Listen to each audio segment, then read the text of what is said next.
झूठी शिकायत, झूठी गवाही, झूठा हलफनामा पे रोक लगाने के लिए मैंने माननीय सुप्रीम कोर्ट में पीआईएल फाइल किया था और माननीय सुप्रीम कोर्ट ने केंद्र सरकार के अलावा सभी राज्य सरकारों को नोटिस जारी किया। मैंने अपनी याचिका में कहा है कि भारत में जो 5 करोड़ केसेस चल रहे हैं ये सारे असली केस नहीं, इसमें फर्जी केस बहुत बड़ी संख्या में है। और फर्जी केस इसलिए हो रहे हैं क्योंकि फर्जी शिकायत करने वालों को सज़ा नहीं मिल रही है, फर्जी जांच करने वालों को सज़ा नहीं मिल रही है, फर्जी गवाही देने वालों को सज़ा नहीं मिल रही है, फर्जी एफिडेविट फाइल करने वालों को सज़ा नहीं मिल रही है। इसलिए पूरी बाढ़ आई पड़ी है। जबकि सिंगापुर में, चीन में, जापान में, अमेरिका में फर्जी शिकायत, फर्जी जांच, फर्जी गवाही, फर्जी एफिडेविट एक सीरियस क्राइम है। मैंने माननीय सुप्रीम कोर्ट को ये भी कहा है कि झगड़ा होता है खेत का और मुकदमा दर्ज किया जाता है SC/ST एक्ट में। झगड़ा होता है चक्रोट का और वहाँ पे छेड़छाड़ और बलात्कार के मुकदमे दर्ज हो जाते हैं। पति पत्नी में झगड़ा होता है और सास ससुर, नंद नंदोई और जेठ जेठानी सबको जो है दहेज के केस में फंसा दिया जाता है, सबको जेल भिजवा दिया जाता है। इस पर रोक लगाना ज़रूरी है। प्रतिवर्ष लगभग 2 लाख लोग फर्जी शिकायत, फर्जी जांच, फर्जी गवाही से परेशान होकर आत्महत्या कर रहे हैं। ये मुकदमों की जो तारीख पे तारीख इतनी लंबी इसलिए चल रही है क्योंकि हमने फर्जीवाड़े को रोकने के लिए कोई कदम नहीं उठाया है।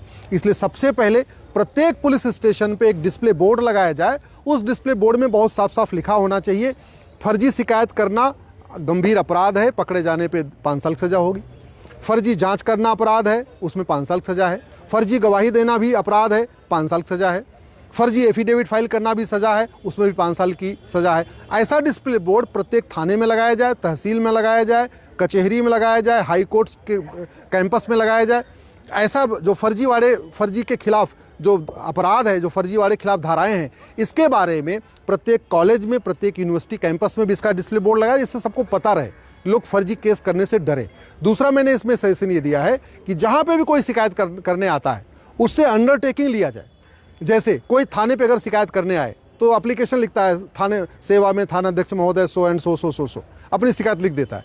उस शिकायत के बाद उससे 2-3 लाइन और लिखवाया जाए कि जो कुछ मैंने शिकायत में लिखा ये पूरी तरीके से सत्य है और मुझे ये भी पता है कि अगर मेरी शिकायत झूठी पाई जाएगी तो मुझे 5 साल की सज़ा होगी। जैसे ही वो अंडरटेकिंग लिया जाएगा, फर्जी शिकायत करने वाले थाने से खुद ही भाग जाएंगे, वहाँ शिकायत नहीं दर्ज करेंगे। जैसे कोई गवाही देने आता है, अगर उसी तुरंत एफिडेविट ले लिया जाए कि मुझे पता है कि फर्जी गवाही देने पे 5 साल सज़ा होती है, लोग फर्जी गवाही देना बंद कर देंगे। जैसे कोई एविडेंस देता है, प्रूफ देता है, उसी से अंडरटेकिंग ले लिया जाए कि मुझे पता है कि फर्जी एविडेंस देना, फर्जी सबूत देना अपराध है, 5 साल सज़ा हो सकती है, वो वापस छोड़ के चला जाएगा। जैसे कोई एफिडेविट देता है, अगर वहीं उससे ले लिया जाए कि मुझे पता है कि फर्जी एफिडेविट फाइल करने पे 5 साल की सज़ा हो सकती है, लोग फर्जी एफिडेविट फाइल नहीं करेंगे। और जिस दिन भारत में ये फर्जीवाड़ा रुक जाएगा, भारत में वापस फिर से सतयुग आ सकता है। इसलिए एक हमने बिल बना के दिया है अपनी पिटीशन में, उसका नाम ही हमने रखा है सतयुग एक्ट।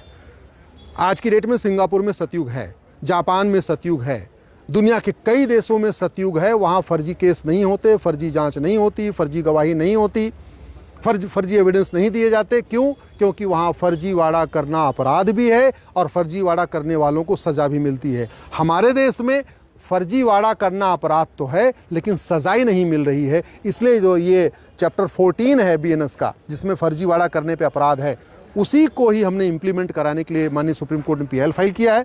माननीय सुप्रीम कोर्ट ने केंद्र सरकार के अलावा सभी राज्य सरकारों को नोटिस जारी किया है। 4 सप्ताह के अंदर जवाब मांगा है। मार्च के अंतिम सप्ताह में फिर सुनवाई होगी। मुझे पूर्ण विश्वास है कि माननीय सुप्रीम कोर्ट इस पे डायरेक्शन पास करेगा और फर्जी शिकायत, फर्जी जांच, फर्जी गवाही, फर्जी एफिडेविट, फर्जी विटनेस, फर्जी एविडेंस के ऊपर रोक लगेगी।